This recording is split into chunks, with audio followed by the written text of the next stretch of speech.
Thinking of playing your wildcard in Game Week 17? Well, I have got a draft for you.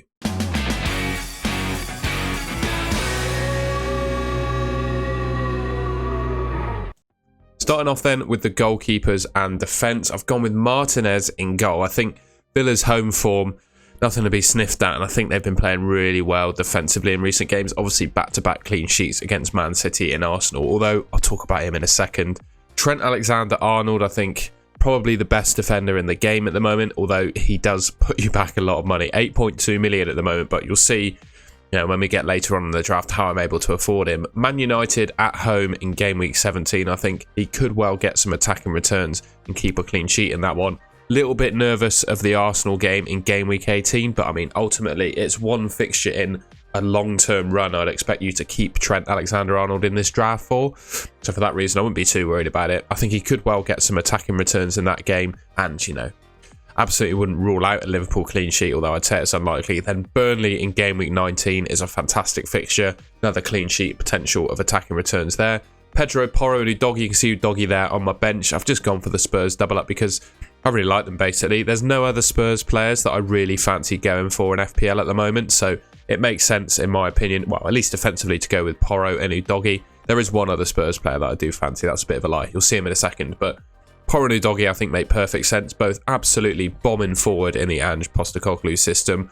I slightly favour Porro over Udogie. I just think over his career, he's got a better attacking record, and I think he just does seem to get forward, certainly in terms of attacking returns positions, a bit more than Udogie. Of course, we see Udogie as the inverted fullback, but I feel Porro is most likely to get the most attacking returns. Gone for Colwill. I mean, easily rotatable in my opinion with Udogie and Konsa. You can see there on the bench. I'm starting him because he's got Sheffield United basically as his fixture in Game Week 17. So I think that's the easiest of the three fixtures of my sort of rotation players. You can see there, Colwill, Konsa and Udogie. Colwill's got the most expected points as well. Dubravka on my bench. We'll see how he fares. I think looks like he's got an illness at the moment, so might not start in Game Week 17. I mean, if you favour him over Martinez, then feel free to start him in this team. I think Fulham at home is a fixture they could well keep a clean sheet in, to be fair, so it is close between the two. I think it just makes sense, 4 million for a Newcastle starting goalkeeper, just to stick him on your bench if you don't fancy starting him. He's just great value. Spoken about Konsa and Udogie already. I'll talk about Konsa in a bit more detail in a second as well.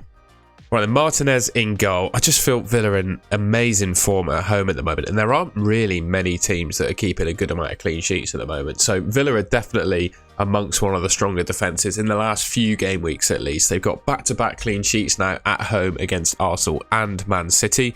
And I say Martinez, other Villa defenders, they could be rotation prone depending on the tactics that Emery wants to play, but Martinez, he's going to play in goal every game for them. And on top of being decent defensively, as Villa are, he also makes a decent amount of saves as well. I mean, 3.1 saves per game from 15 starts, 46 saves in total across the season, nothing to be sniffed at. So whilst he might not keep a clean sheet in some games, he's going to get you saves bonus as well. Brentford away in Game Week 17, obviously rotates nicely with Dubravka, who I have as my other keeper. Dubravka's got Fulham at home, so potentially if Dubravka is confirmed fit, you start with Dubravka in Game Week 17 and then bring it back to Martinez for Sheffield United in Game Week 18. Then Man United, when Martinez plays Man United, you can play Dubravka, play Martinez against Burnley, and then decide yourself who you want to start in Game Week 21. I think the rotation works really nicely in Martinez, obviously a key to that.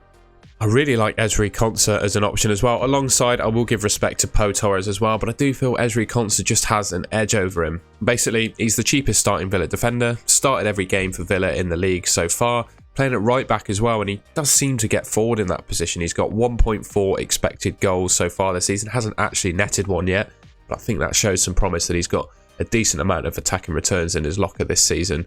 I'd say, alongside Pau Torres, probably the best Villa defender. Matty Cash, I would have said a few weeks ago he was the best, but you've seen him being left out in the last few weeks with Konsa playing at right back instead.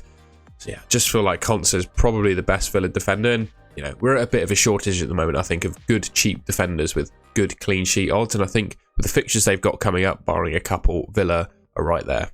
And finally, I think Colwill's probably the most nailed Chelsea defender. I think Pochettino clearly really likes him. He can play both left back and centre back, and with both Chelsea fullbacks being out injured, I really think that increases his likelihood to start. Malo Gusto could well come in to replace Reece James. At the moment, Cucurella's kind of playing over there. I think Colwill also has the ability to. And of course, he can play left back as well. And I also think Thiago Silva's not going to be able to play every game in December as well. So we'll probably see Colwill starting some games at centre back as well. I just think the fact he's young and fresh, I think he's going to play the most football out of all of the Chelsea defenders. Another one that was in with a shout in previous weeks was Badiashile, but I don't feel like Badiashile's really established himself in that Chelsea team yet. So for that reason, I think the safest pick is Levi Colwill. Alright then, I haven't got a lot to say about this midfield, I must say. Salah in as captain, Palmer, Saka, Bowen in Son. I literally think this is the best midfield you can select in FPL at the moment. Like, yeah, these 5 players pretty much all nailed to start, all nailed, you know, for pretty much 90 minutes as well. Most of them are penalty takers for their respective teams, and most of them are going to do absolutely fine this season, I think. Salah, probably the best asset in the game at the moment, given Haaland's injury doubts. Cole Palmer, even though he's ridiculously cheap, I think he's the best midfielder you can go for from Chelsea. And with their amazing fixture run, the fact he's been in good form and takes penalties is a brilliant option. Likewise, Saka.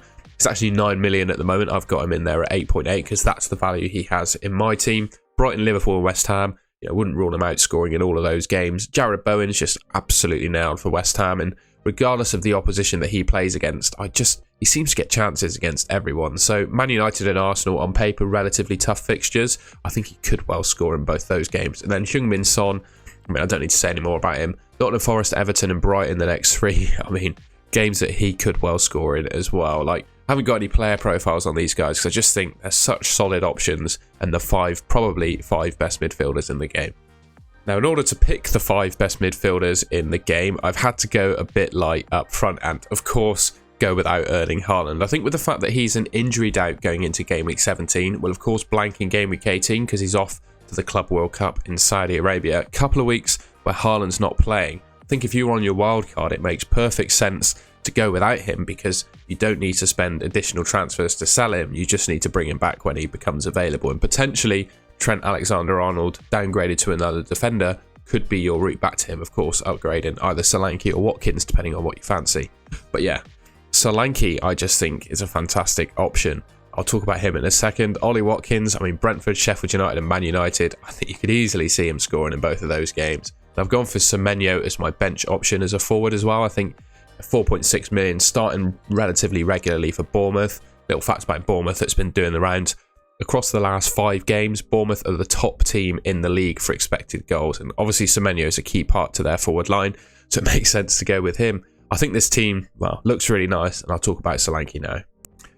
Dominic Solanke is in, well, hopefully not a purple patch, and it continues for Game Week 17, 18 and 19 at least, but he is currently, over the last 5 fixtures, the top player in the division for non-penalty expected goal involvement. Like, yeah, Bournemouth are the best attacking team, and Solanke is the best player in terms of expected goal involvement. So, I mean, what more can you say about him? He's got a great set of upcoming fixtures too.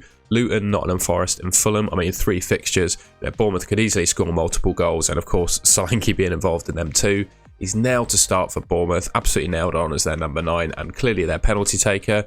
I think for me, if you're already on Ollie Watkins and want to transfer him in, he's, you know, and want to get rid of Haaland, and transfer someone in, Solanke's the replacement. But in terms of your wild card, I just think he's nailed on.